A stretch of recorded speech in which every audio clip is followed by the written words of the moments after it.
तो पानी लेके मिलाना उसको। हाँ मिला के लगा देना। हाँ रोज आप लोग खोल के देखना है।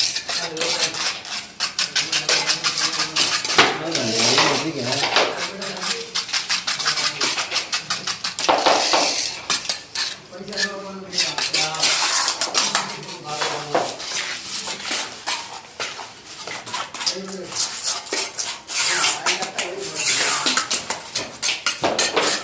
देखो लगा हमारा बेटा